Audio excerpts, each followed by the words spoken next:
بالله من الشيطان الرجيم. بسم الله الرحمن الرحيم. وإذ قال إبراهيم لأبيه وقومه إنني براء مما تعبدون إلا الذي فطرني فإنه سيهدين وجعلها كلمة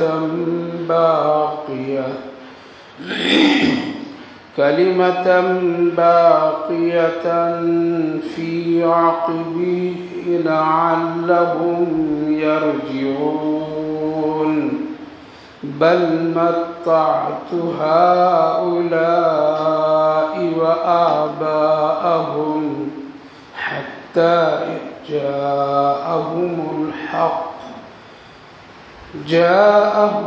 الحق ورسول مبين ولما جاءهم الحق قالوا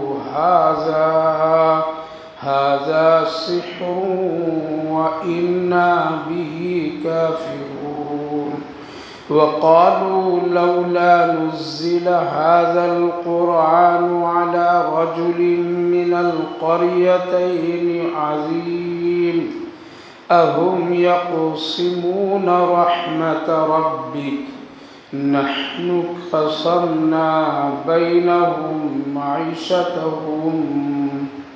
معيشتهم في الحياة الدنيا ورفعنا بعضهم فوق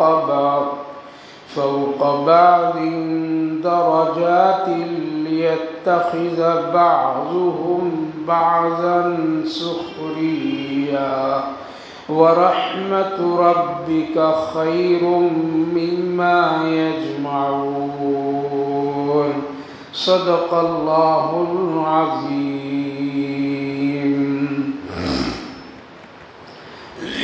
وإذ قال إبراهيم لأبيه وقومه إنني براء مما تعبدون.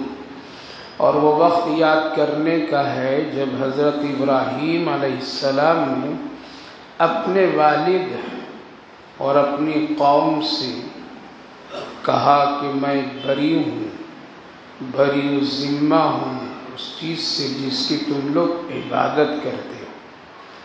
ہاں میں جو عبادت کرتا ہوں وہ ذات ہے جو مجھے بھی بڑے انوکھے انداز میں پیدا کیا ہے اور ہدایت کا راستہ دیا. وَجَعَلَهَا كَلِمَةً بَاقِيَةً فِي عَقِبِهِ لَعَلَّهُمْ يَرْجِعُونَ. کر دیا ان کے لیے وہ کلمات جو باقی ہیں ان کے بعد تاکہ لوگ اس کی طرف لوٹیں. بل متعت هؤلاء، یہ دنیا کی زندگی برتنے کے ساز و سامان ہیں تمہارے آباء و اجداد کے پاس. حتیٰ جاءہم الحق، جب آیا ان کے پاس میں حق یعنی قرآن کتاب اور رسول جو واضح طریقے سے، تو وہ لوگ کہنے لگے کہ قالوا ھذا سحر وإنا به کافرون، یہ تو جادوگر ہیں اور جادو لوگ ہیں اور ہم اس کے منکر ہیں. بھائی اور بزرگوں، گزشتہ مجلس میں اللہ رب العالمین نے چند آیات میں اپنی خاص نعمتوں کا ذکر فرمایا تھا. ان میں سے جو کچھ ہم لوگ اس دنیا میں استعمال کرتے ہیں روزمرہ کی چیزیں، خاص کر کے سفر کی حالت میں جو سواریاں اور جو اللہ تعالیٰ نے سواریوں کی جو نعمتیں اور چیزیں پیدا کی ہیں اس کا ذکر تھا کہ ہم نے تمہارے لیے کیا کیا پیدا کیا ہے، اور ان میں سے خاص کر سواری کا، جانوروں کا. اور آج کے دور میں جن چیزوں کو سواری میں، سفر میں یہ استعمال لوگ کرتے ہیں وہ ساری چیزیں اللہ کی بنائی ہوئی دی ہوئی نعمتیں ہیں. اس کے استعمال پر اللہ تعالیٰ نے فرمایا تھا تم شکر ادا کرو. تم کو شکر ادا کرنا ہے۔ مثلا اگر تم ایک جانور پر سواری کرتے ہو تو شکر ادا کرو کہ اتنے طاقتور جانور تمہارے قبضے میں اللہ دے دیا، کتنا بڑا ہاتھی ہے اور کس قدر مضبوط جانور ہے، لیکن ایک چھوٹے سے انسان کے ہاتھ میں رسی اللہ پکڑوا دیتا ہے تو اس کے تابع وہ ہاتھی بھی چلتا پھرتا ہے۔ اس کے علاوہ بہت سارے ایسے جانور ہیں، یہاں تک کہ وہ جانور جو انسانوں کو چیر پھاڑ کر کے کھا جاتے ہیں یا جاندار چیزوں کو، اللہ تعالیٰ کبھی اس کو بھی انسان کے کیا کرتا ہے، تابع بنا دیتا ہے۔ شیر ہے، اژدہا ہے، سانپ ہے، یہ سب چیزیں ہیں جو اللہ کے حکم سے سب عمل کرتے ہیں۔ تو اللہ تعالیٰ نے فرمایا یہ سب میری دی ہوئی نعمتیں ہیں جس کو تم استعمال کرتے ہو، لہذا تم کو چاہیے شکر ادا کرنا۔ دوسری بات یہ ہے کہ یہ دنیا کا ایک سفر ہے، اس سفر میں چلتے پھرتے تفریحات اور خوشیاں مناتے ہوئے آخرت کی سفر کو مت بھولنا، وہ سفر ہے۔ دنیا کے جتنے بھی اسفار ہوتے ہیں اس کی ایک مدت ہے، ختم ہو جائے گی، ہمیشہ آدمی وہاں جا کر کے نہیں رہتا ہے۔ سفر آدمی کرتا ہے چند دنوں کے لیے، ایک شہر میں قیام پذیر ہوتا ہے، ٹھہرتا ہے، پھر وہاں سے چلا آتا ہے۔ وہاں دکھ تکلیف کچھ بھی ہو تھوڑی دن کے لیے آدمی یہ کہہ کر کے برداشت کرتا ہے ہم کو یہاں تو رہنا تو نہیں ہے، ہم کو تو واپس اپنا گھر جانا ہے، اس لیے تھوڑی سی اگر تکلیف ہو جا رہی برداشت کرو، چند دنوں کا یہ معاملہ ہے۔ اللہ بھی اسی طرح سمجھا رہا ہے، اس دنیا میں اگر کوئی تکلیف، پریشانی، مصیبت اور کسی طرح سے کوئی بھی تیرے ساتھ حادثات آ جائے تو یہی سمجھ لینا کہ یہاں چند دن رہنا ہے۔ جیسے مسافر سفر میں کہتا ہے مجھے چند دن رہنا ہے، پھر تو لوٹ کے اپنے گھر میں جانا ہے، وہاں ٹھیک سے کھا لیں گے، اچھا کھا لیں گے، اچھا پہن لیں گے، اچھی طریقے سے آرام اور نیند کر لیں گے۔ یہاں تو ذرا سا بس دنیا بھی ایک مسافرانہ زندگی، کیا ہے؟ مسافرانہ زندگی ہے۔ یہاں تکلیفیں، پریشانیاں، مصیبتیں آئے گی تو اسی طرح کہہ کر کے ٹال دو کہ یہاں تو مجھے رہنا نہیں ہے۔ رہنا کہاں ہے؟ وہاں رہنا ہے، وہاں جا کے ٹھیک سے آرام کر لیں گے، وہاں ٹھیک سے رہ لیں گے، یہاں تو گزارنا۔ اگر یہ خیال رہا تو آخرت بن جائے گی، لیکن ہم لوگوں نے کہا کہ نہیں ہے، یہیں ہم کو رہنا، یہاں سے جانا نہیں ہے، اسی لیے ہم کو بنانے دو، سنوارنے دو، سجانے دو، ہم کو یہاں ٹھیک سے رہنے دو، ساری خوشیاں یہیں ہم کو مل جائے، وہاں سے کوئی لینا دینا نہیں۔ اس لیے آج دنیا میں لوگ پریشان ہیں، لیکن اگر وہ یہ سمجھ لیں کہ ہم مسافر بن کر کے آئے اور مسافر بن کر کے ہم کو جانا ہے، لہذا جس طرح مسافر کو اگر ایک کمرہ ہوٹل میں ملا ہوا ہے اور وہاں وہ رہتا ہے تو ہوٹل والے وقتی طور پر اس کو وقت گزارنے کے لیے بہت ساری چیزیں دے دیتا ہے، یہ بستر ہے آپ کا، یہ اوڑھنے کا، یہ بچھانے کا، یہ تکیے ہیں، یہ دیکھیے صابن ہے، یہ شیمپو ہے، یہ منہ دھونے کے لیے، نہانے کے لیے، یہ ٹھنڈا، یہ گرم، یہ اے سی، یہ فلاں فلاں، آپ کہیں گے ناشتے ہر طرح کے مل جائیں گے، ٹھیک۔ یہ ساری چیزیں جب تک آپ رہیں گے اس کو آپ استعمال کر سکتے ہیں۔ یہ دیکھیے یہ بازو میں فریج بھی رکھی ہوئی ہے، یہ فلاں ہے فلاں ہے، اگر ٹھنڈا چاہیے تو یہاں سے استعمال کر لیجئے، گرم چاہیے تو ادھر یہ گرم چولہے بھی ہیں، اس کے استعمال کر لیجئے، ٹھیک ہے۔ 10 دن ہم وقت میں وقت پورا کر لیا، اب آئیں گے تو کیا کریں؟ فریج لے کے آئیں گے، چولہے لے کے آئیں گے، وہ بیڈ، وہ تکیے، وہ بستر، وہ کمبل لے کے آئیں گے؟ نہیں ایسے، ارے نہیں میں تو آیا تھا، وہ کہا تھا یہ آپ کے لیے ہے، یہ کب تک کے لیے ہے؟ جب تک آپ یہاں ہیں۔ اسی طرح یہ دنیا، یہ گھر، یہ بار، یہ سنسار، یہ ساری چیزیں اللہ نے فرمایا جا رہے ہو یہ دے رہا ہوں، چھوڑ کر کے آنا، لیکن اس لیے تیرے بعد ایک اور آئے گا۔ جیسے اس ہوٹل کو خالی کرنے کے بعد، روم خالی کرنے کے بعد میں اگر آپ سامان لے جائیں گے تو پھر کیا کرے گا؟ پریشانی ہو، کہے گا بھائی آپ جا رہے ہیں، آپ کے بعد دوسرا آنے والا ہے، اس نے بکنگ کر رکھا ہے، لہذا پھر یہ سارے سامان ان کے ہو جائیں گے، وہ چلے جائیں گے، تیسرے کے ہوں گے۔ بس دنیا یہی ہے میرے بھائی بزرگوں، یہ مسافر ہے، نہیں سمجھتے نہیں، سب سمجھتے لیکن پھر بھی غفلت، سب دیکھ رہے ہیں آنکھوں سے، پھر بھی غفلت۔ ارب پتی کروڑ پتی خالی ہاتھ کفن لپٹ کر کے جا رہا ہے، دیکھ رہے ہیں پھر بھی ہم دنیا بنانے کے چکر میں ہیں۔ دیکھ رہے ہیں کہ قبرستان میں کیسے کیسے لوگ سو گئے ہیں، کچھ نہیں لا سکے، پھر بھی ہم اور آپ دنیا بنانے میں ہیں، دنیا بنانے میں۔ دیکھ رہے ہیں کہ ہم نے چھوڑا، وارثین آ گئے ہیں پہلے سے، پھر بھی ہم اور آپ اللہ کو بھول گئے ہیں۔ یہ دنیا مسافر کی طرح گزاری، ضرورت ہلکی پھلکی رکھیے۔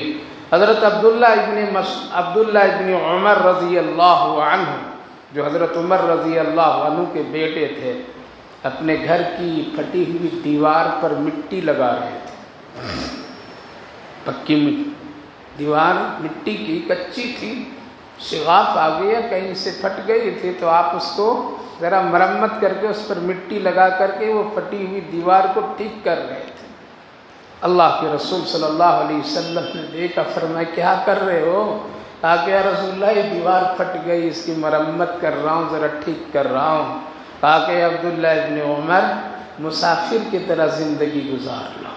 مسافر آپ تو، ہم لوگ تو 100 سال کی بنیاد ڈالتے ہیں، انجینئر صاحب ذرا سا ایسی بنیاد ڈالیے گا کہ میرے پشتا پشت کے لوگ بھی اسی میں بس جائیں۔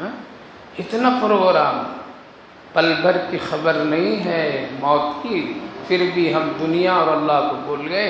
تو اللہ نے ایک آیت میں اشارہ کر دیا، تم دنیا میں سفر کرتے ہو کرو، میری نعمتوں سے فائدہ اٹھا رہے ہو اٹھاؤ، تم کو جہاں جانا ہے جاؤ، وَإِنَّا إِلَىٰ رَبِّنَا لَمُنْقَلِبُونَ، تم کو پھر لوٹ کر کے اللہ کی طرف آنا ہے۔ پورے سفر کا خلاصہ اللہ نکال کر کے تم کو لوٹ کر کے اللہ کی طرف آنا ہے، اور اللہ لانے پر قدرت رکھتا ہے۔ تو یہ ساری باتیں پہلی مجلس میں گزری تھی، ان میں سے چند آیات اور جس میں اللہ کے ساتھ لوگ شرک کا معاملہ ہے اور ایسی باتوں منسوب کر دیتے ہیں جو نامناسب ہے اور ہو ہی نہیں سکتا۔ اور کیسے فیصلہ کرتے تھے کفار و مشرکین؟ فیصلہ یہ کرتے تھے کہ بیٹا میرے لیے، بیٹی کس کے لیے؟ اللہ کے لیے۔ فرشتے اللہ کی بیٹیاں ہیں، وہ فلاں یہ ہے، فلاں یہ ہے، اور بیٹے اپنے لیے پسند کرتے تھے، اور بیٹی کس کے لیے؟ اللہ کے لیے۔ تو اللہ تعالیٰ نے قرآن کریم میں ایک جگہ فرمایا، دیکھو ان کی تقسیم، دیکھو یہ تقسیم بھی کر رہے کیسے، بیٹی میرے لیے، بیٹا اپنے لیے، جبکہ دونوں کا مالک کون ہے؟ اللہ ہے، اللہ ہے۔ کیوں؟ اس لیے کہ بیٹیوں کو لوگ اس وقت میں کیا ہے، منحوس سمجھتے تھے، منحوس سمجھتے تھے، ناک کٹنے کی چیز سمجھتے تھے، بے آبرو ہونا سمجھتے تھے۔ گھر میں میری بیٹی، حالانکہ اس مرد اور انسان کو سوچنا چاہیے کہ بیٹی کے بغیر دنیا کا ایک وجود نامکمل ہے، عورت کے بغیر دنیا کی چیز نامکمل ہے۔ اس لیے وہ لوگ اس بنیاد پر میں کس کی طرف منسوب کر دیتے تھے؟ اللہ کی طرف۔ بیٹیاں اللہ کے لیے، بیٹے میرے لیے۔ وہ لوگ منحوس سمجھتے تھے، نفرت کرتے تھے، زندہ دفن کر دیتے تھے، درگور کر دیتے۔ اچھا تھے برا تھے؟ برا تھے۔ ہم لوگ بہت اچھے ہیں نا، بہت اچھے ہیں نا۔ آج بھی لوگ دفن کر رہے ہیں، پیٹ میں دفن کر دے رہے ہیں۔ آج بھی ہم لوگ منحوس سمجھتے ہیں، چیزوں کو نہیں سمجھتے۔ آج بھی ہم لوگ دن کو منحوس، رات کو منحوس، مہینے کو منحوس، سال کو منحوس، کسی انسان کی شکل منحوس ہے یا نہیں؟ سمجھ رہے ہیں؟ یہ کچے مسلمان کی علامت ہے۔ کیا ہے؟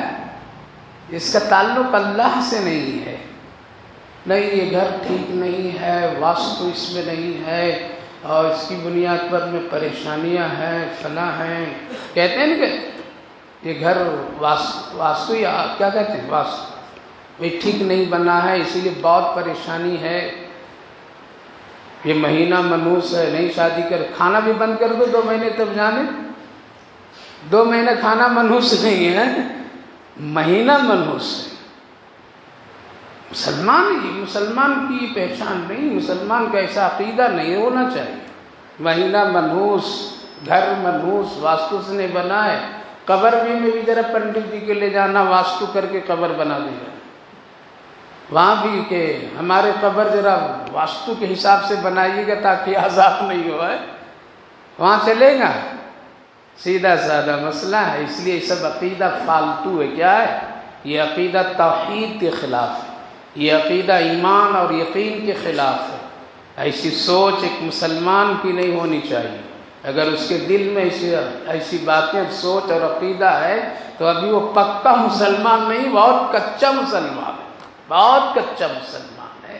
اور پھر یہ کچا رہا تو زندگی میں بڑا نقصان، کلمے پر موت ہونا بہت مشکل ہے۔ یہ لوگ یہ کہا کرتے تھے تو اللہ تعالیٰ نے فرمایا اچھا بیٹی میرے لیے، بیٹا تیرے لیے، لیکن جب یہ بیٹیاں ہوتی تھیں ان کو تو چہرے ان کے کالے سیاہ ہو جاتے تھے، چھپ جاتے تھے، چھپا دیے جاتے تھے۔ تو میرے بھائیو بزرگوں، ایسا کام، ایسی چیزیں نہیں کرنی چاہیے اور نہ کبھی سوچنی چاہیے اور کبھی ایسا عقیدہ رکھنا چاہیے۔ اللہ تعالیٰ نے ان ساری باتوں کو چند آیات مبارکہ میں تردید فرمایا، اور یہ کہہ کر کے کبھی ہم لوگ گناہ کرتے ہیں باپ داداؤں سے چلا آ رہا ہے، ارے اگر وہ مشرکانہ کام کرتے رہے تو آج بھی ہم کرتے رہیں گے؟ نہیں، باپ داداؤں کا کام سے نجات نہیں ملتی ہے، بلکہ ہمارا اور آپ کا کام ہے شریعت مصطفیٰ پر عمل کرنا۔ اس وقت جو آیت کریمہ پڑھا ہوں اس میں بھی اسی طرح کی ایمان اور کفر سے بیزاری کی باتیں ہیں۔ حضرت ابراہیم علیہ السلام اپنے والد سے صاف وہ کہہ رہے ہیں، صاف کہہ رہے ہیں اپنی قوم سے کہ جس کی تم عبادت کرتے ہو، باپ تو ہو لیکن تم مشرکانہ فعل کر رہے ہو، آپ بالکل اس کو شرک کا عمل کر رہے ہو، لہذا ہم اس سے جڑیں گے نہیں، ہم اس سے بری ذمہ ہیں، ہم تو اس خالق و مالک کی عبادت کریں گے جو ہم کو پیدا کیا ہے، اللہ نے پیدا کیا ہے۔ یہ بت، یہ ساری چیزیں، اس کے اندر میں کوئی طاقت نہیں، نہ سننے کی، نہ بولنے کی، نہ دیکھنے کی، نہ کوئی کام کرنے کا، لہذا ہم بری ہیں، براء مما تعبدون، بلکہ ہم عبادت اس رب کا کریں گے جو مجھے پیدا کیا اور ہدایت کا راستہ دیا۔ کیا ہے ہدایت کا راستہ؟ وہ توحید کا راستہ، کہ اللہ ایک ہے، اللہ کے سوا کوئی معبود نہیں ہے، وہ ہے توحید کا راستہ۔ اگر اس یقینے سے اگر کوئی آدمی ادھر ادھر بھٹک گیا تو سمجھیے تو گمراہی اور ضلالت پر وہ چلا گیا اور توحید سے اس کا ایمان کمزور۔ اس لیے حضرت ابراہیم علیہ السلام، دوسری بات وَجَعَلَهَا كَلِمَةً بَاقِيَةً فِي عَقِبِهِ لَعَلَّهُمْ يَرْجِعُونَ۔ حضرت ابراہیم علیہ السلام نے کچھ ایسی باتیں، ایسے کام اپنے آل اولاد کے لیے کر کے چلے گئے جو ان سب کے لیے نفع کا ذریعہ بنا۔ اس لیے اس آیت کریمہ کے ضمن میں علماء مفسرین لکھتے ہیں والدین کو چاہیے کچھ ایسا کام کریں، ایسی چیزیں اپنی آل اولاد کے لیے کہہ کر کے چھوڑ کر کے جائیں جس سے وہ لوگ ہدایت کے راستے پر چلتے رہیں، نیکی کا کام چھوڑ کر کے جائیں، گناہ کا کام چھوڑ کر کے نہیں جائیں۔ اگر خدا نخواستہ کوئی گناہ کا کام چھوڑ کر کے گیا اور اس پر ان کی اولاد چلی تو یہ گناہ بھی ان کو پڑتا رہے گا۔ اس لیے اچھے کام، اچھی بات، اچھا طریقہ، ایمانی، فکری، یہ ساری چیزیں اپنے آل اولاد کے لیے بھی کر کے جانا چاہیے اور اس پر محنت کرنی چاہیے۔ آج یہ محنت کم ہے جس کی بنیاد پر اولادیں بھٹک گئی ہیں، لڑکے لڑکیاں بھٹک گئے ہیں، لوگ اب تعلیم کے نام پر ہم لوگ ان کو کفر کی طرف زبردستی دھکیل دے رہے ہیں، جاؤ جاؤ جاؤ، اس کی کوئی حفاظت کرنے والا نہیں، سمجھانے والا نہیں۔ یعنی اس قدر آنکھیں ہم لوگوں کی پتھر ہو گئی ہے کہ بے حیائی دیکھنے لیکن دل میں اس کا احساس نہیں ہے۔ کر رہا ہے، کرنے دیجیے، ہو رہا ہونے دیجیے، ماحول کا اثر ہے، حالات کا اثر ہے، میں کروں تو کروں کیا، یہ کہہ کر کے بچ نہیں سکتے ہیں۔ اس لیے اچھے کام کی ترغیب دینا چاہیے۔ تیسری بات بل متعت هؤلاء وآباؤهم حتى جاءهم الحق، جب مکہ والے یعنی باپ دادا وہی جو سلسلہ چلا حضرت ابراہیم علیہ نبینا علیہ السلام اور انہی کی خاندان کے لوگ ایک بہت بڑی تعداد میں مکے میں آباد تھے۔ جب نبی اکرم صلی اللہ علیہ وسلم مکہ میں تشریف لائے اور اللہ نے آپ کو وہاں پیدا کیا اور آپ کو نبوت سے نوازا، اور پھر جب آپ پر قرآن کریم نازل ہوا اور آپ اپنے رسالت رسول ہونے کا واضح اعلان کیا تو لوگ کیا کہیں کہ بس یہ تو جادوگر ہے، کیا ہے، قالوا هذا سحر وإنا به کافرون، یہ تو بالکل ایک جادوگر ہے، نئی نئی باتیں کر رہا ہے، نئے نئے کام کر رہے ہیں اور نئی نئی چیزیں دکھا دیتا ہے۔ یہی تو تھا کہ جب نبی اکرم صلی اللہ علیہ وسلم سے سوال لوگوں نے کیا تھا اور آ کر کے کہاں سے یہ سوال ڈھونڈے تھے وہ لوگ معلوم، یہ سوال آ کر کے یہودیوں سے بھی پتہ لگایا تھا کہ کچھ کام ہم لوگوں کو تم بتاتے رہو جو محمد سے ہم لوگ سوال کرتے رہے، اگر وہ جواب نہیں دے گا تو اس سے ہم لوگ چرچا کریں گے۔ تو کبھی کہتے تھے یہ مطالبہ کرو، کبھی یہ مطالبہ کرو، کبھی کہو کہ صفا مروہ کو سونا بنا دیں، کبھی کہو ان سے کہ چاند ٹکڑا کر کے دکھا دیں، کیے نہیں کیے؟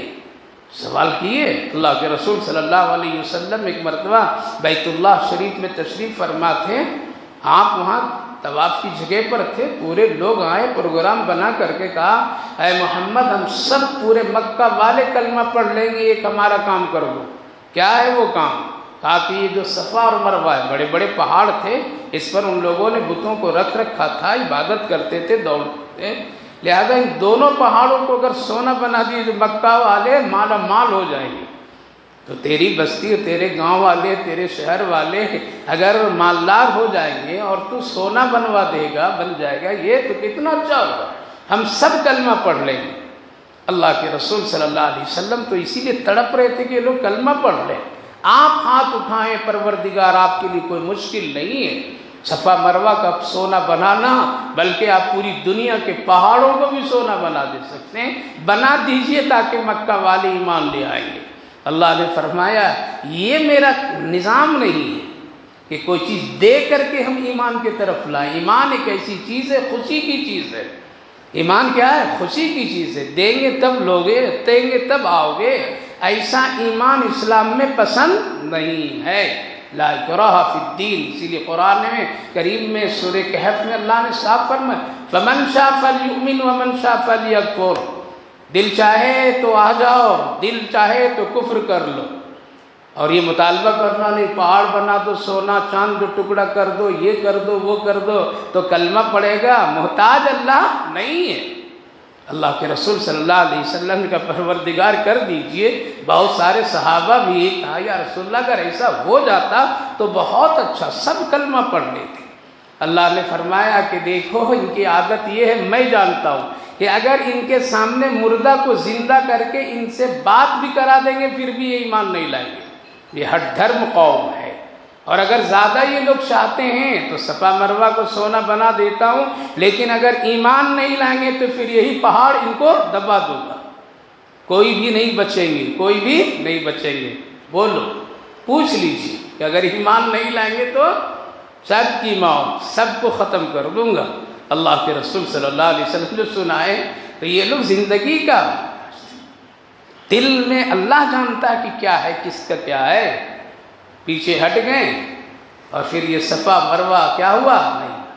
ایک موقع اور ہے وہ جو بہت مشہور ہے، اقتربت الساعۃ وانشق القمر، تمام لوگ آئے، اللہ کے رسول صلی اللہ علیہ وسلم احد کی طرف سے آپ تشریف لا رہے تھے، رات کی چاندنی خوبصورت، بہت شاندار، اور پہلے دور زمانے میں چاند بہت خوبصورت لگتا تھا، آج بھی لگتا ہے، لیکن ہماری آنکھیں سے موبائل سے اتنا خراب ہو گیا نا، چاند اب دیکھ ہی نہیں پاتے۔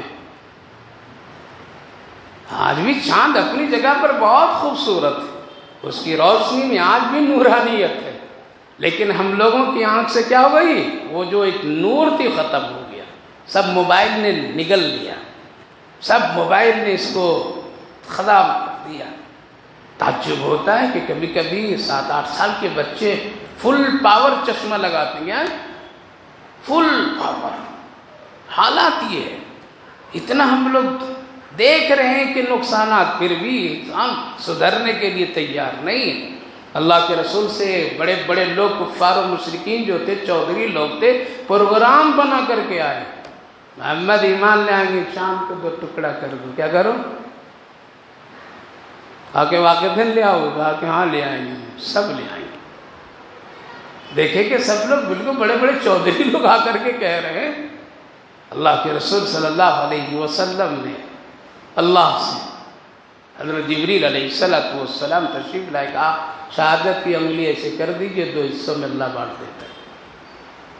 کتنا وقت لگا، کتنا خرچہ ہوا؟ کچھ خرچ ہوا، وقت لگا۔ اللہ کے رسول صلی اللہ علیہ وسلم اپنی شہادت کی انگلی یوں کیے، چاند 2 حصوں میں پوری دنیا دیکھی، کیونکہ چاند کتنا ہے؟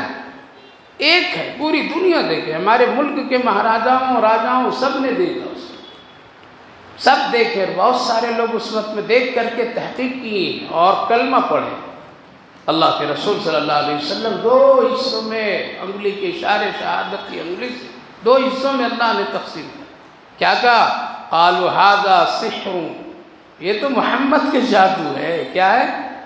یہ محمد کی جادو ہے کہ چاند پر بھی اس کی جادو چل رہی، چاند تک بھی اس کی جادو پہنچ جاتی ہے۔ لیکن یہ نبی اکرم صلی اللہ علیہ وسلم کو کیا ہے؟ معجزہ ہے، معجزہ، قیامت تک چرچا ہوگا۔ تمام محدثین اس پر اتفاق کرتے ہیں اور ماہرین کہتے ہیں جو اس وقت رسول اللہ صلی اللہ علیہ وسلم نے شہادت کی انگلی سے چاند کو جو 2 ٹکڑے کیے اور 2 ٹکڑے ہوئے اور پھر جب ملے ہیں، آج بھی اس پھٹن اور شقاق کا اثر چاند میں موجود ہے۔ جاؤ دیکھو، تحقیق کرو، ملے گا۔ قرآن کہتا ہے پوری سورت نازل ہوئی ہے 23ویں جز میں سورہ قمر کے نام سے، چاند کے نام سے، جس میں اس کا تذکرہ ہے۔ اقتربت الساعۃ وانشق القمر، اللہ تعالیٰ نے یہ دکھایا ہے۔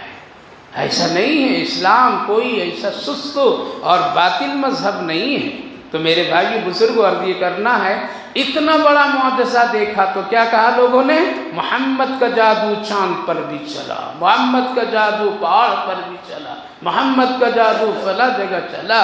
لیکن اللہ نے کیا فرمایا؟ نہ میرے محبوب مجنون بھی نہیں ہے اور نہ جادوگر ہے، بلکہ ہم نے ان کو ایک رسول اور اپنا ایک پیغمبر بنا کر کے بھیجا ہے۔ دوسری بات، یہ لوگ کہا کرتے تھے کہ یہ قرآن کریم تو کسی بڑے مالدار شخص کے اوپر نازل ہونا چاہیے، محمد کے پاس نعوذ باللہ کچھ بھی نہیں ہے، جبکہ ساری دنیا آپ ہی کے صدقے میں ملی ہم لوگوں کو، ہے نہیں ایمان؟ ساری دنیا نبی کے صدقے میں ملی ہے، ساری چیزوں کا وجود رسول اللہ کے صدقے میں۔ یہ آسمان کی بلندی، یہ زمین کا چہچہانا اور اس کی نعمتیں، یہ چاند، یہ سورج، یہ ستارے، یہ بادل، یہ ہوا، یہ موسم، یہ ساری انوکھی انوکھی چیزیں، یہ سب پیارے آقا محمد الرسول اللہ کے صدقے میں ہے۔ آج کلمے کی بنیاد پر ہے، آج یہ ٹکی ہوئی ہے یہ ساری چیزیں۔ لہذا لوگ کہتے تھے کہ اگر قرآن نازل ہونا تو کسی بڑے مالدار کے پاس اترتا، اور شہر میں 2 شہر مالدار تھے وہاں پہ، اور وہاں 2 لوگ مالدار تھے، ایک طائف میں اور ایک مکہ میں۔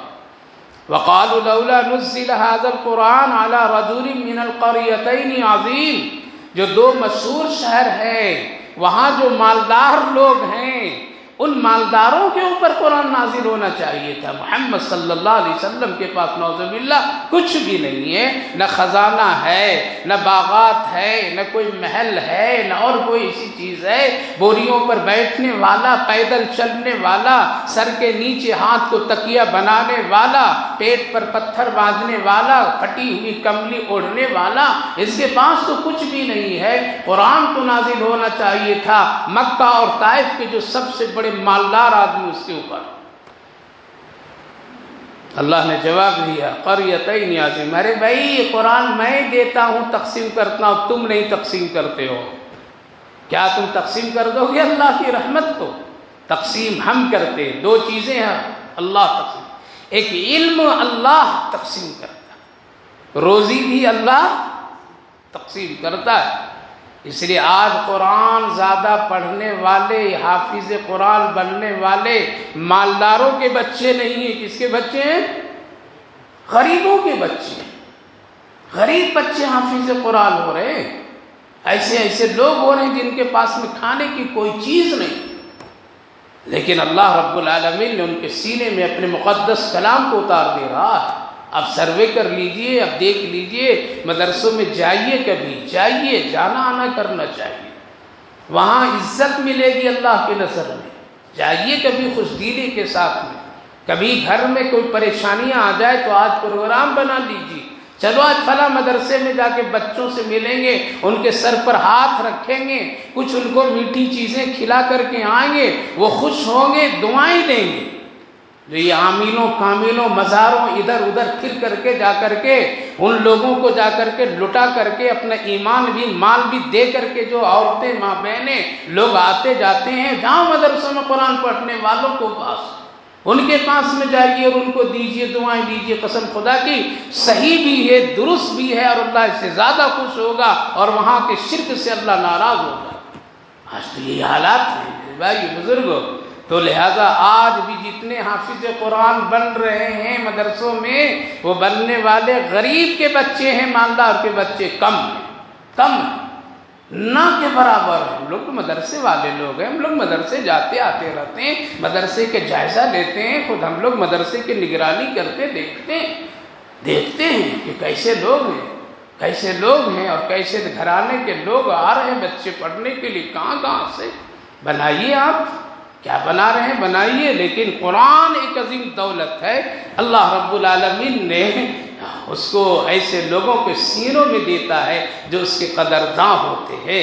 لہذا یہی سوال کل کرتے تھے وہ لوگ کہ محمد کو قرآن کیوں ملنا تو چاہیے تھا مالدار کو، ملنا تو چاہیے تھا طائف کے اس مالدار شخص کے پاس جن کو اللہ نے دولت ثروت سے سب کچھ نوازا ہے۔ اللہ رب العالمین نے جواب دی، اہم یقسمون رحمت ربک، کیا تم اپنے رب کی رحمت کو تم تقسیم کرو گے؟ نحن قسمنا، اللہ فرمایا ہم تقسیم کریں گے، میری مرضی ہم جس کو دے دیں گے۔ ہم یتیم کو بادشاہ بھی بنا دیتے ہیں، یتیم کو در یتیم بنا دیتے ہیں، اس کو نبی اور رسول بھی بنا دیتے ہیں، میری مرضی ہے۔ اور تم کو اگر اس میں شک ہے تو دیکھو ایک چیز، نحن قسمنا بینہم معیشتہم فی الحیاۃ الدنیا ورفعنا بعضهم فوق بعض درجات لیتخذ بعضهم بعضا۔ اللہ کیا فرما رہا ہے؟ فرمایا روزی دیکھو تم تقسیم کر سکتے ہو، تقسیم روزی کون کرتا ہے؟ اللہ کرتا ہے۔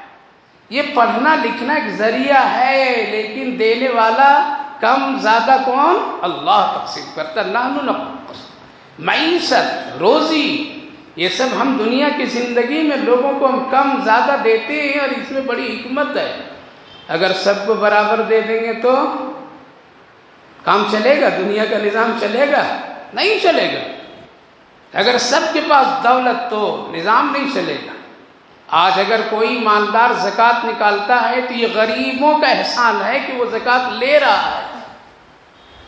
رہا ہے، ورنہ اگر وہ غریب نہیں ہوتے تو زکوٰۃ دے کر کے تم ثواب کہاں سے کما سکتے تھے؟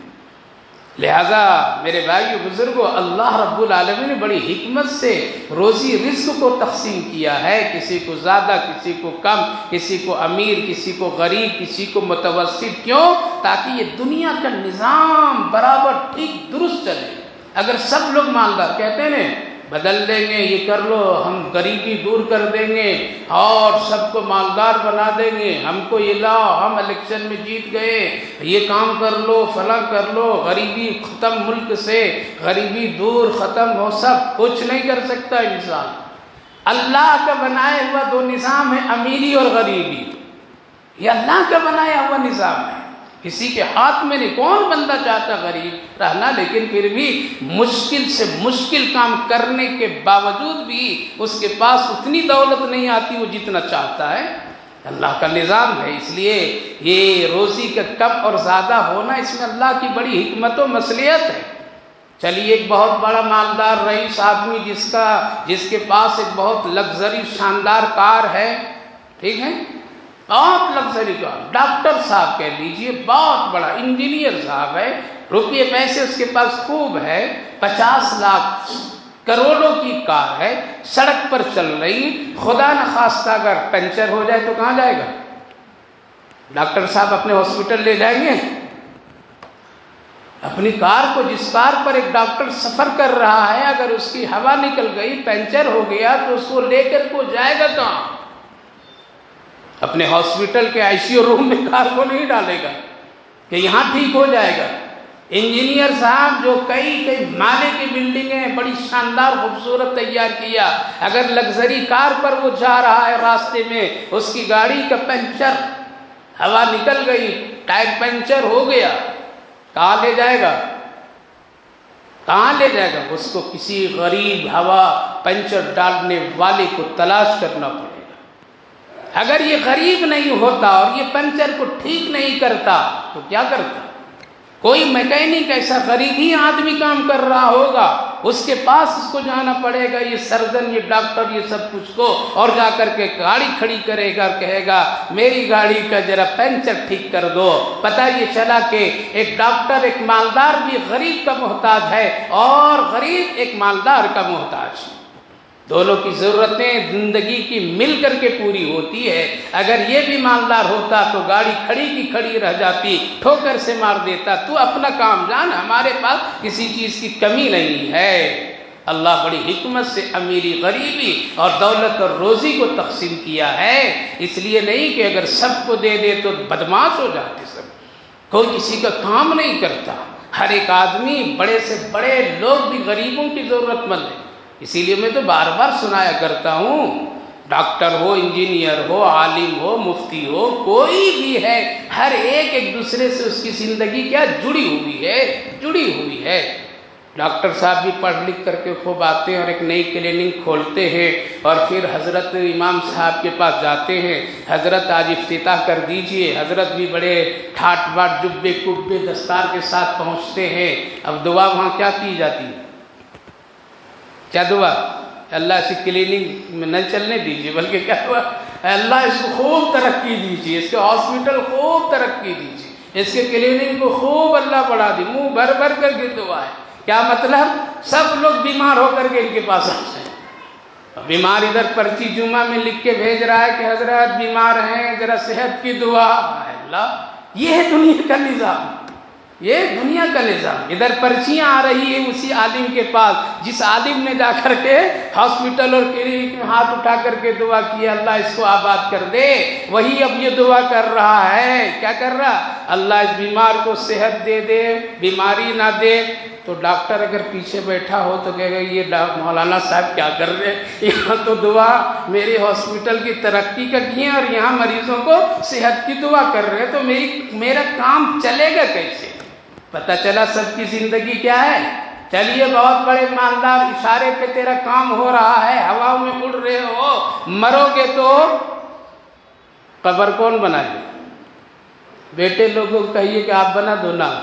انجینئر صاحب آپ بڑے محل بنا دیتے ہیں، بنا دیجئے، باپ کی قبر نہ، نہیں وہاں چلے گا نہیں، اس کا کچھ نہیں۔ وہ کہے گا کہ مولانا سے پوچھئے قبر لمبی کتنی ہوگی، گہری کتنی ہوگی، چوڑی کتنی ہوگی، کیا ہوگا؟ ارے جس مولانا کو تم نے حقیر سمجھا تھا وہی تیرے قبر کے مسئلے بھی حل کرتا ہے۔ میرے بھائی بزرگوں، اللہ کا کے نظام ہے، امیری اور غریبی، شکر ادا کیجیے جس حال میں بھی اللہ رکھا ہے۔ تو اللہ نے فرمایا یہ دولت کی میرے نزدیک، دنیا کی نعمتوں اور چیزوں کی میرے نزدیک کوئی قیمت نہیں ہے، کوئی اس کا وقت نہیں، ایک مچھر کی پر کی برابر بھی نہیں ہے اس کی حیثیت اور اس کی کوئی قدر۔ ہاں تمہیں ضرورت کے لیے تم کو دیا ہوں، اس کو استعمال کر لو شکر کے ساتھ میں، تبھی تم اچھا بنو گے۔ تو اللہ فرمایا ہے ہاں علم فضل یہ بھی میں تقسیم کرتا ہوں، جس کو چاہتا ہوں قرآن دیتا ہوں، جس کو چاہتا ہوں عالم بناتا ہوں، جس کو چاہتا ہوں مفتی بناتا ہوں، جس کو چاہتا ہوں حدیث کا علم دیتا ہوں، یہ بھی اللہ کی تقسیم ہے۔ کسی کو دنیا کی تعلیم بھی دے کر کے اس کو بڑا خدمت کا راستہ اس کو بھی دیتا ہوں۔ اس لیے علم کوئی بری چیز نہیں ہے، اگر علم حاصل کر کے نیت اچھی ہو تو بہت اچھی چیز ہے۔ تو میرے بھائی بزرگوں، اللہ فرمایا یہ تقسیم کرنا، کس کو دینا، کس کو نہیں دینا، اے بندے یہ میرا کام ہے، تیرا کام نہیں ہے۔ اگر تیرے ہاتھ میں دے دوں تو سب کو زندہ مار کر کے رکھ دے، اس لیے اللہ فرمائے نحن قسمنا ورفعنا بعضهم فوق بعض درجات لیتخذ بعضهم بعضا سخریا، ہم درجے بھی بنائے، کسی کو مزدور بنایا، کسی کو چرواہا بنایا، کسی کو مستری بنایا، کسی کو باغبانی چلانے کا بنایا، کسی کو نالیاں صاف کرنے کی ذمہ داری دی، کسی کو جانور پالنے کی ہم نے محبتیں دی ہے تاکہ یہ سارا نظام چلے ایک دوسرے سے اور ایک دوسرے کے تابع۔ ورحمت ربک خیر مما یجمعون، اور آپ کی رحمت، آپ کے رب کی رحمت یہ تو بہت بڑی چیز ہے جو سب کچھ آدمی کے لیے ایک بہت بڑی نعمت بن جاتی۔ ولولا یکون الناس، اللہ فرمایا کہ اگر میں دینا چاہتا تو سب کو دے دیتا، ایک ہی امت بنا دیتا، خوب دیتا، بنے بنائے گھر سب کو اتار دیتا۔ ایسا گھر اتارتا جو دیوار چاندی کے، فرش سونے کا، موتیوں کا، بنے بنائے بنا دیتا، کچھ کرنے کرانے کی بھی ضرورت نہیں۔ لیکن میں جانتا ہوں تو بہت بدماش بن پاؤ گے، بہت شریر بن جاؤ گے۔ دولت آتی ہے تو وہ شریر بنا دے، دولت آتی ہے تو متقی بھی بنا دے، دونوں نظام اللہ کے۔ کل بھی کچھ بندے ایسے تھے کہ دولت ان کو خوب دیا جاتا تھا لیکن لینے کے باوجود بھی وہ متقی پرہیزگار بنے رہتے تھے۔ آج بھی الحمدللہ ایسے لوگ ہیں جن کے پاس دنیا کی ساری نعمتیں ہیں لیکن دیکھیے تو ان کے تقوی، ان کی طہارت، ان کی عاجزی، ان کی انکساری، ان کا رونا، راتوں میں گڑگڑانا، اللہ سے معافی تلافی، بندوں کے ساتھ حسن سلوک کا ایک مثال ہے۔ ایسے ہزاروں لوگ آج بھی ہیں میرے بھائیو بزرگوں، ایسا نہیں کہ دنیا ایسے لوگوں سے خالی ہے، لیکن اکثریت ایسی ہے جن کے پاس دولت ہے وہ متکبر ہے، جس کے پاس دولت ہے فضول خرچیاں کرتا ہے، جس کے پاس دولت ہے وہ اللہ کی مرضی پر نہیں چلتا ہے، جس کے پاس دولت ہے وہ فیشن پرست بے حیا بن جاتا ہے۔ ایسے بھی بہت سارے لوگ ہیں۔ تو اللہ تعالیٰ نے فرمایا وَلَوْلَا يَكُونَ النَّاسُ أُمَّةً وَاحِدَةً لَجَعَلْنَا لِمَن يَكْفُرُ بِالرَّحْمَنِ، اگر تم اللہ کی تم نافرمانی نہیں کرتے تو اللہ کے لیے کوئی مشکل نہیں، وہ سب کے گھر کیسے بنا دیتے ہیں؟ لِبُيُوتِهِمْ سُقُفًا مِّن فِضَّةٍ، چاندی کی چھتیں ہوتی، کیسے ہوتے ہیں؟ چاندی کی چھت، وَمَعَارِجَ عَلَيْهَا يَظْهَرُونَ، اور چاندی کی سیڑھیاں ہوتی، بنے بنائے اللہ۔ وَلِبُيُوتِهِمْ أَبْوَابٌ وَسُرُورًا، اور ان کے دروازے بھی بڑے خوبصورت چاندی کے، اور جس تخت پر بیٹھتے وہ بھی چاندی کے۔ وَزُخْرُفًا، یعنی اس کی فرش سونے کے۔ زخرف، اس سورت کے نام کیا ہے؟ سورۃ الزخرف، سونا، سونے کی بھی نام حیثیت بدلتے ہیں۔ اگر گھر کی چیزیں در و دیوار میں ہیں، سونا لگا تو اس کو کیا کہتے ہیں؟ زخرف کہتے ہیں۔ اگر خزانے کے طور پر میں جمع رکھتے ہیں تو اس کو کیا کہتے ہیں؟ ذہب کہتے ہیں۔ اور اگر زیور کی شکل میں تو اس کو حلیہ کہتے ہیں، یعنی زیور من حلیتی، یعنی ایک زیور کی شکل، تو اس کا بھی نام بدلتا رہتا ہے۔ تو گھر کے در و دیوار میں اگر سونا چاندی لگا ہے تو اس کو زخرف کہتے ہیں۔ کیا کہتے ہیں؟ زخرف کہتے ہیں۔ تو اللہ فرمایا کہ ہم اگر تمہارے اس خطرے کو نہیں جانتے دولت خوب دے دیتے، پھر دولت سے تو بدمعاش کی مثالیں بھی ہے، قارون ہے، حامان ہے نا، شداد ہے، سب کو اللہ نے دیا تھا، خوب دیا تھا، اتنا دیا تھا، اللہ اکبر، شداد کو کم دیا تھا۔ اسی لیے تو حضرت اسرائیل علیہ السلام سے اللہ نے پوچھا تھا میرے بندوں کی روح نکالنے میں کبھی آپ کو تکلیف ہوئی؟ اسرائیل کہا کہ ہاں، دو لوگوں میں، ایک مرد ایک عورت۔ کس میں؟ ایک مرد اور عورت۔ کہا کہ بتاؤ کون کون؟ کہا کہ ایک عورت جس کے گود میں بچہ تھا، کشتی جب ڈوبنے لگی، وہ کشتی میں بیٹھی تھی اور کشتی جب ڈوبنے غرق ہونے لگی، آپ نے کہا کہ اس عورت کو ڈبا دو، مار دو، اس کی روح نکالو، اور اس کے بچے کو جو دودھ پی رہا ہے اس کو الگ کر کے دریا سمندر کے کنارے ڈال دو۔ اللہ، میں نے اس بچے کو تو وہاں ڈالا اور عورت کی روح نکال دیا۔ مجھے افسوس ہوا اس بچے پر کہ اس کی ماں چلی گئی، اس کی پرورش کون کرے گا؟ موت اگر میرے ہاتھ میں ہوتی تو ہم دونوں کو بچا لیے، جیسے بچے کو بچائے اس کی ماں کو بھی بچا لیا، تو مرنے نہیں دیا، ڈوبنے نہیں دیا۔ تو بہت مجھے افسوس، صدمہ ہوا۔ اچھا، دوسرا کون؟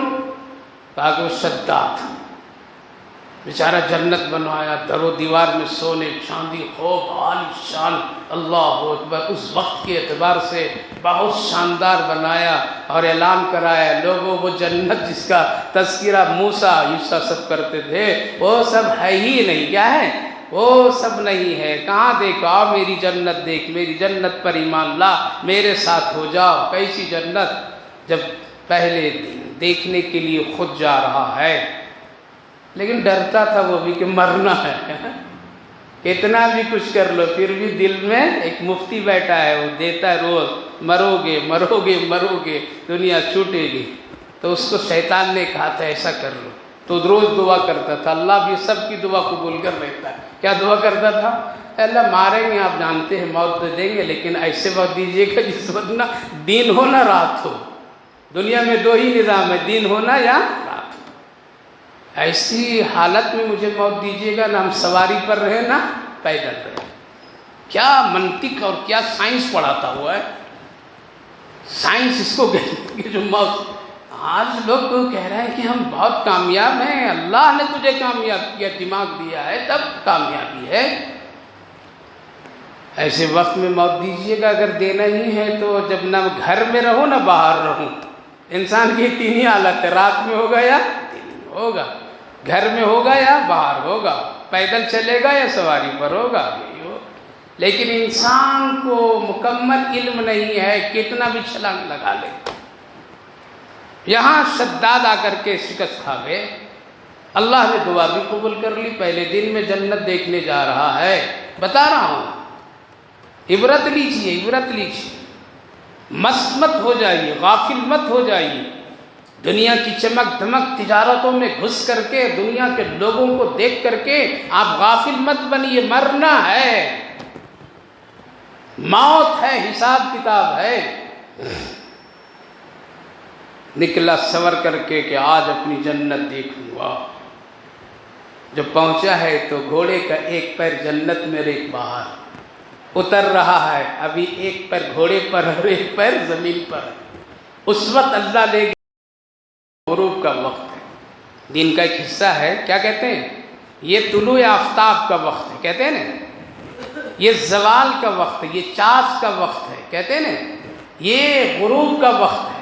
یعنی اب نہ دن ہے نہ رات ہے، دن جا رہا ہے، رات آ رہی۔ یہ نہیں سمجھ پایا کہ ایک دن کا یہ بھی حصہ ہے کہ جہاں وہ مقام آ جاتا ہے جہاں نہ رات ہوتی ہے نہ دن، وقت ہے وہ۔ حضرت اسرائیل کو اللہ نے نکالو سے، روح نکل گئی، موت ہو گئی۔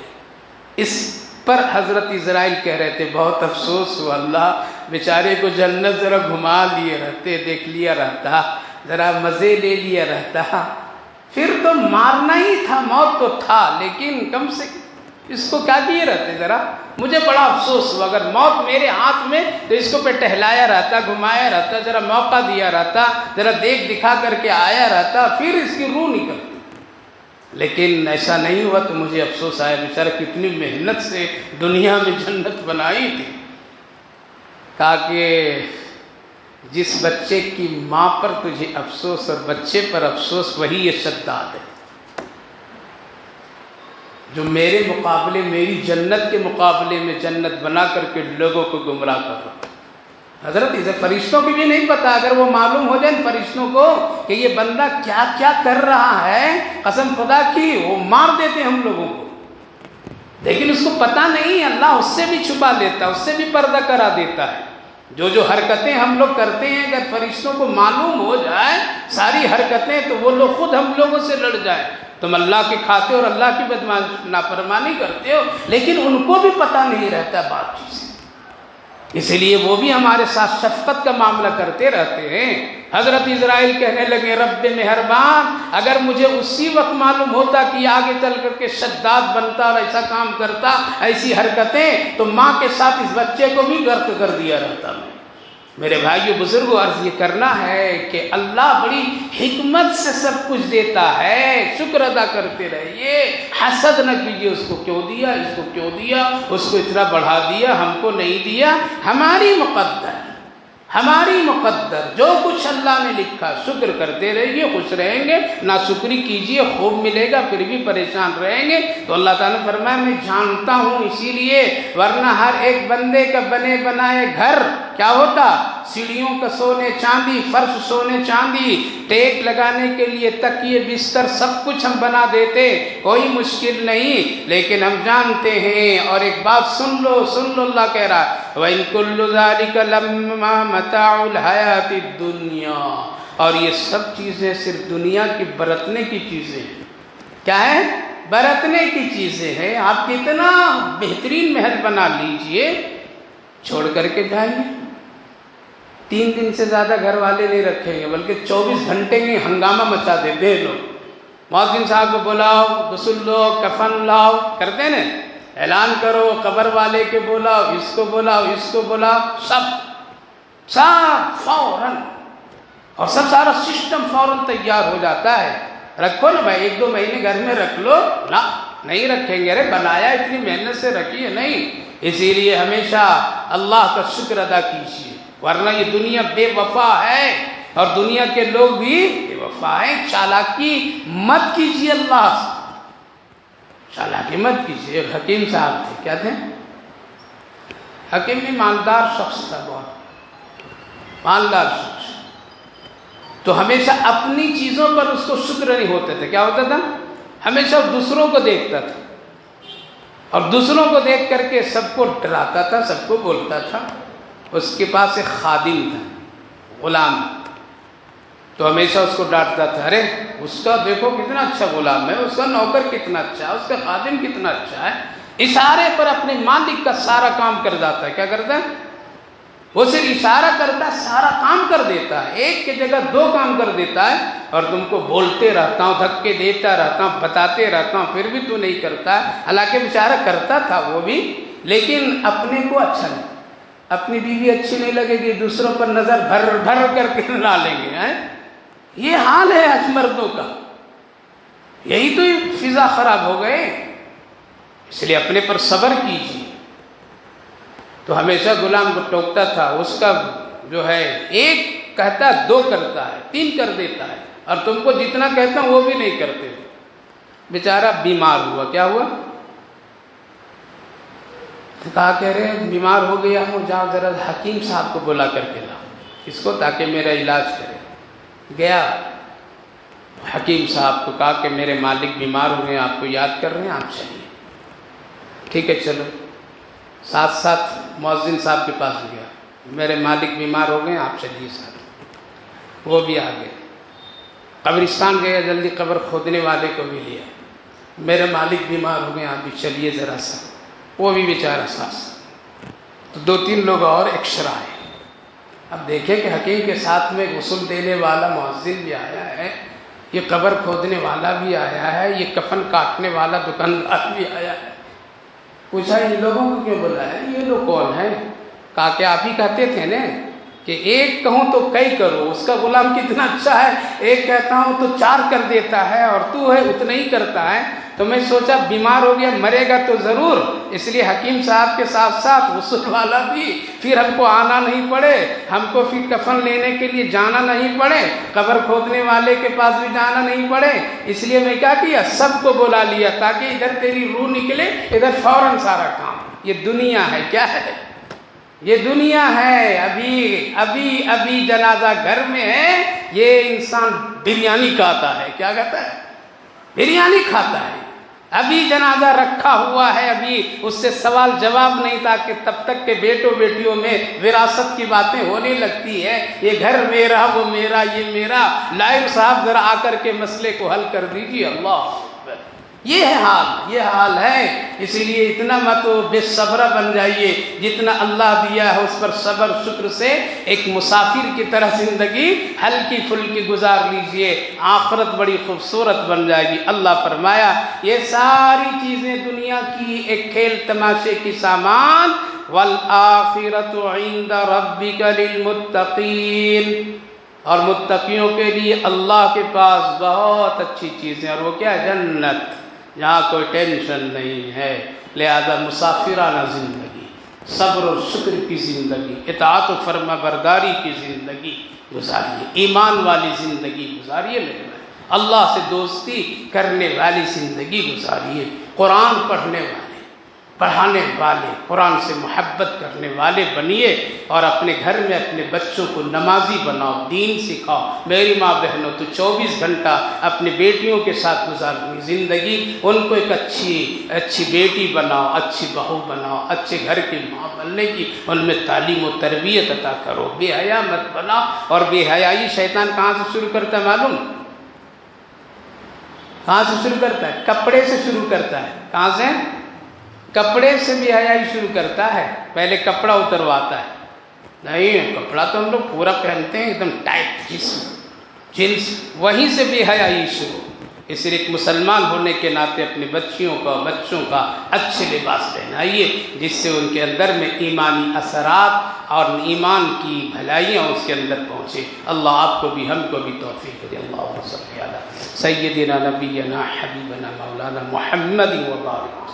اللہ ہم سب گنہگار ہیں، خطا کار ہیں، بڑے کمزور و سیاکار، اپنے فضل سے ہم سب کو اللہ معاف فرما دیجیے۔